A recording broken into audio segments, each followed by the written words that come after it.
Hello viewers, my name is Adam. No, I'm here. This is CK Media Productions, bring you a movie series review. This has been a long time coming, especially for somebody like me who happens to be a huge fan of the series we're going to be reviewing today. And of course, the series in question is the Harry Potter film series. And we have had a very lack of Harry Potter content on this channel. Scarcely. The only property that we covered is the last film that's been released in the Wizarding World franchise, which is The Crimes of Grindelwald from the Fantastic Beasts series. Admittedly, that's not probably the best place to start, considering that this franchise had a woeful load to offer to its fan base and billions of people around the world. I mean, this is probably one of the most beloved franchises of all time, at least we're dealing with the fantasy era, other than maybe The Lord of the Rings or... recently Game of Thrones. Yeah, recently Game of Thrones. So let's get on with reviewing this whole film series. Now, I want to make sure that something is clear when we do get into it, and that we are only judging the film series of what was done on screen. We are not taking note of what was done in the books. Yes, we all know everybody has their point of view, and of course, to sense that the books have a better descriptions than what you may have seen on screen, but then that's a different medium. Exactly, it's a totally different medium. They're going to be because it's an adaptation. Not everything is going to be in there the way that it was probably contrived inside the pages of the books. We're only taking the time out to evaluate what we got to see on screen. So let's further ado. Let's get on with the story of the whole film series. And of course, we're starting off with the one that started them all, the Sorcerer's Stone. Well, it depends on who you're talking to. Exactly. Because originally it was addressed as the Harry Potter and the Philosopher's Stone. And the basic premise of the entire series is that young Harry Potter was born during a very tumultuous time in the Wizarding World community. And the mere fact that the whole story starts off with him being an orphan. Of course, he is the boy who lived. After the traumatic events of him losing his parents, he shipped off to go live with his aunt and uncle, very abusive by the way, and his cousin Dudley in their home in Privet Avenue. All because of the headmaster of Hogwarts and his followers who sought to find some way of finding this boy refuge after the huge situation going on in the community. But of course, eventually he does get his letters, and after some, let's just say the Wizarding World's got to do something about his postal service, but whatever. He finally gets his letters. He gets shipped off to a magical, wonderful school of witchcraft and wizardry known as Hogwarts. Adapting this book series to film was a ambitious undertaking. It was right off the bat, the books were popular. And it was going to get popular for each installment of the series. Yes, very true. And every studio want their hands on it. But Warner Brothers got their hands on it first. Well, it's not first, because even then, it was very difficult when Warner Brothers themselves, they kind of had a property that was kind of like it. Of course, we're talking about not so well-known property out there in the comic book world, but those individuals that actually got their hands on it and looked at this and looked at it, and also with Harry Potter, there are plenty of intertwined similarities there. Of course, we're talking about the books of magic from DC Comics, mind you, and I feel as though it was because of the strong parallels with the books of magic and Harry Potter, at least a lot, that it was eventually Warner Brothers who wound up having the film series, or the film rights to the whole Harry Potter franchise. Mm-hmm. I mean, you couldn't have a perfect storm. They had the best casting for these characters. The story, for the most part, a lot of what they were trying to adapt, they did extremely well, if not just like Chef's Kiss. The music, everything in the series that they were trying to bring towards it was top notch. And I feel as though one of the MVPs that probably does not get credited for his work is screenwriter Steve Kloves. Yeah, Steve Kloves. Yeah, Steve Kloves. He wrote practically the entire Harry Potter franchise, or at least 8 film series, instead of the fifth one. But I feel as though that the way that he was able to, I would say, for the most part, omit and structure, But for better or for worse, of what was the source material into to a film, presented on film, is something that should be commendable. Some movies were adapted, or some movies are obviously better than others. no, yeah. As I'll say, because there's a tonal shift that occurs, and also a lot of pacing issues with some of the later half of the film series. Very much so. But It was almost like a complete shift towards from happy-go-lucky adventure times to dark, depressing war times. so with all well said and done with the story, let's not forget that this has been mainly a character piece. And of course, you had to start it off with a boy who lived himself, Harry Potter. There is usually a trope when it comes to main characters and stories where the main character is usually designated as the person who's the point of view of the audience. And a lot of times that character winds up being stripped of a lot of personality, and it's just mainly a person who reacts instead of actually being part of the action. Very much so. But that is not the case with Harry. Harry is very much an individual that takes charge in a lot of his adventures and a lot of things that goes around him.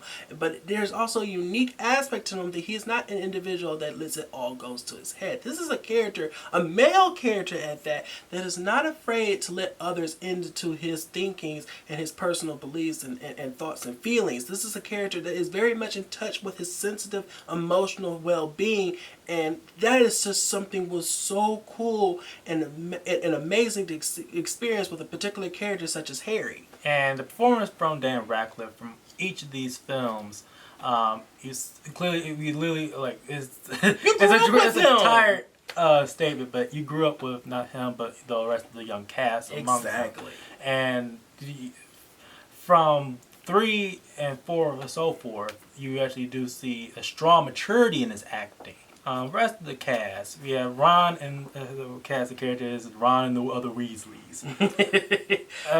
These are an interesting group of individuals. Now, I love Ron. Ron is cool, but at the same time, you can't help but feel as though he is that left wheel a lot of the dang time. Yes. And it's just... Especially in the films. Exactly. It's his useful... I'm trying to not say usefulness as a character. I would say most of the other Weasley was a lot more useful than he was. It's just that he's one of the essential figures that allow Harry to have such a more supportive supportive group anyway. And you have other parts of the Weasley family who does wind up becoming more essential to the role itself, to the film, to this plot. From the supportiveness of Molly Weasley, you get a lot. Some of the exposition from the background happens with Ron's father. Exactly. Of course, the Fred and George. I love those two. I feel like they bring welcome comic relief, and unfortunately enough, some of the Weasley, some other members of the Weasleys wind up going factor down to undeveloped characters. Exactly. We're looking at Ginny Weasley, Percy. These are characters who use they're there for parts of the journey, but for the most part, they're just sidelined. Usually, these fantasy or young adult ventures technically have a trio.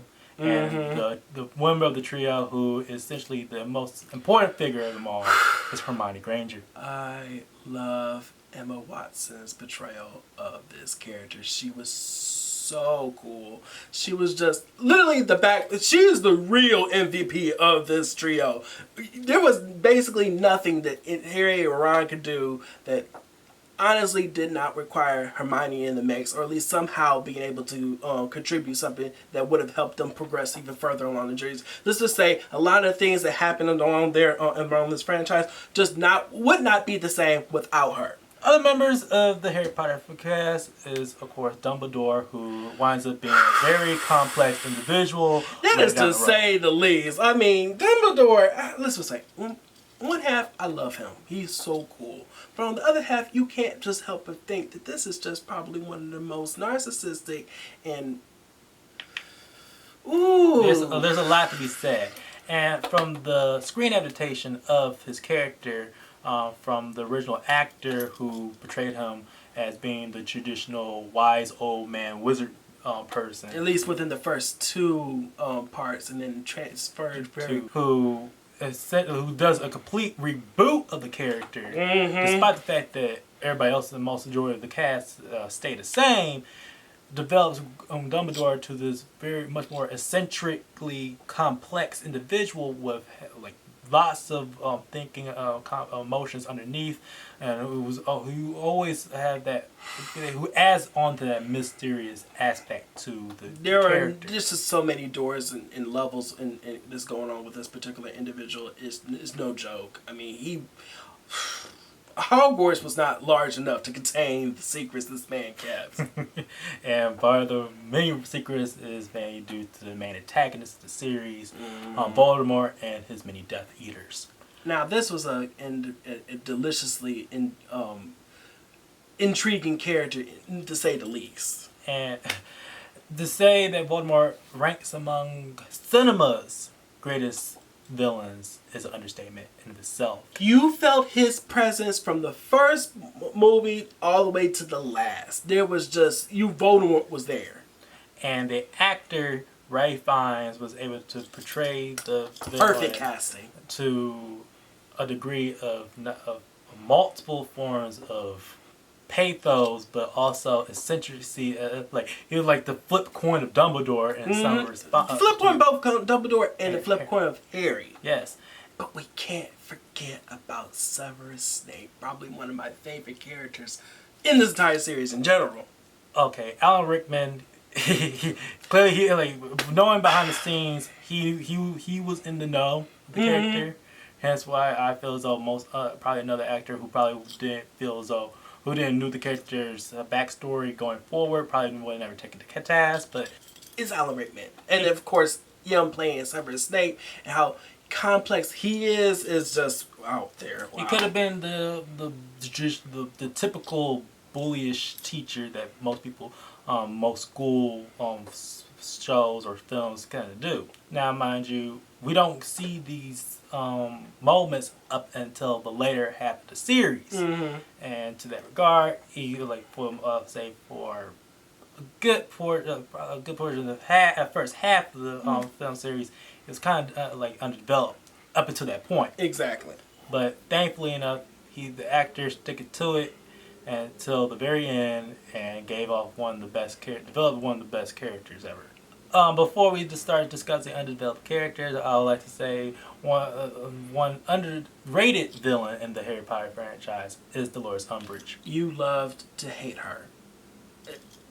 She was about the same. She had the same energy that was given to Dolores Umbridge is the exact same energy that we all learned to love and hate when we looked at the Lannisters for the Game of Thrones specifically. And this precedes the Game of Thrones as far as screen adaptations wise. Exactly. But unfortunately, some actors or some characters do wind up being undeveloped. Case in point, a lot of the freaking other teachers in the Hogwarts situation, they're highly underdeveloped. But most of the time, most of the time the teachers are being developed is usually the reoccurring the physicist dark arts teacher. That's a revolving door, and I mean, we get it. That actually ends up being a huge space between the books and the movies. I mean, that's just it comes with the territory, but at the same time, it feels like there definitely could have been more moments highlighted on each of those particular characters portraying the teachers at some point to give them a little bit more gravitas. Yes. I feel as though one of the characters who winds up suffering the most out of all these are Professor McGonagall, who even though she starts off well in the first season, like she's really utilized in the first film, but the lower down the line, she starts being far to the background. And some like we can go down the line with all of these other characters, but those are some of the most important faction of characters that also have been undeveloped are the Dursleys. Oh yeah. See, this is a unique situation because I feel as though the main focus with them that all of us deserve to have receive from them is that sense of closure that really should have happened between them as the unit and Harry himself, considering that there was such a significant aspect to his upbringing. So with all said and done, let's talk about this production. Wow, this series. I mean, there's not enough that we can, fit into one particular video when we're talking about it, but we already decided to talk about just how well this series is broken up between certain directors in the franchise. And of course, a couple of my favorites coming out right out the gate would have been The Prisoner of Azkaban and of Goblet of Fire. And starting us off with the whole series was Christopher Columbus, who, not to be mistaken by the historical figure, but he's known for the Home Alone series, well, at least the first two. But he was able to establish a visual perspective of what the Harry Potter series is going forward. With him and his crew, basically making it a production and sets that stands the test of time, because they're usually like the visual nature of the series is being cast off to other parts of the franchise being built upon. But then again, it's thrown for a loop to almost to a amazing extent in certain respects in the third film, which was directed by Alfonso Cuarón, Prisoner of Azkaban, where he introduces unique atmospheric approach towards the wizarding world, especially when you hear the sound designs and how well he did with the way that magic actually breathes and lives throughout this series, and the darker constructs that will eventually take over towards the later half of the series. And the director of the fourth one, I'd say the first one is kind of like a very standard production, despite the fact it's one of the most important installments in the film series. Not much is done on a production sense, but it does the job done. But the rest of the series being helmed by David Yates, who not only finishes off the series with 5 through 5, 6, 7. Parts 1 and 2, but he's also the director of the first 2 Fantastic Beasts films. What he brought to the series is the ground world of the Wizarding World that's always been established with this fantastical sense, but he was able to bring it down emotional level, but also on an aesthetic level. The way that they were able to construct the whole series from a visual perspective has been astounding work, and it still holds up the test of time because of how timeless it still looks. You can catch me anytime rewatching almost all the movies in this franchise. I just love it. And I feel as though the cherry on top with the Harry Potter franchise, not only on the visual spectrum, but also on how it sounds, and a large part would due to the music. You don't even need to watch the films to appreciate how well the music and the score behind Harry Potter is done. It just throws you right there in the moment. You can't go wrong with John Williams starting off the franchise, composing 1 through 3 with basically creating some signature pieces and added on to his discography along the side with his Superman work, Star Wars, with his Hedwig theme essentially becoming the main theme of the whole series. So beautiful. Now going as down the line, because of the multiple directors carry on brought in their own composers. Exactly. And I feel as though the many composers who built upon John Williams' work will have to be Alexander Desplat, who finishes off the series with 7 parts 1 and 2, with creating a score that's not only hammers home on those emotional beats, but also the most fantastical and carrying those recurring cues that happen throughout the series. But I'll say, from all said and done, I want to give Harry Potter a great series. As much as I want to give it an amazing series, as much as I want to give it an epic series, I gotta agree. When I put pen to paper and in my heart to my mind, I do have to also agree that this is just a great series. It had the potential to be the most amazing series of all time, the most epic of series. But there are left faults here that you just have to you can't just throw it away. But it doesn't take away, by no stretch of the imagination, the magic and wonder that this series had brought to countless of individuals around the world. So there you have it. That was our review for the entire Harry Potter film series. Guys, as always, if you like this, please like, share, and subscribe. Please hit that little bell down there for more notifications. We want to hear from you. Are you fans of the Harry Potter world just as much as I am? What are your favorite characters? What's your favorite moments? Please. We want to discuss your thoughts, and let's talk about how controversial Dumbledore is. Oh yeah, oh my God, there's so much we can talk about that one character alone. But yeah, my name is Adam. And I'm Aaron. And this has been a Sicky Media Productions. See you guys later.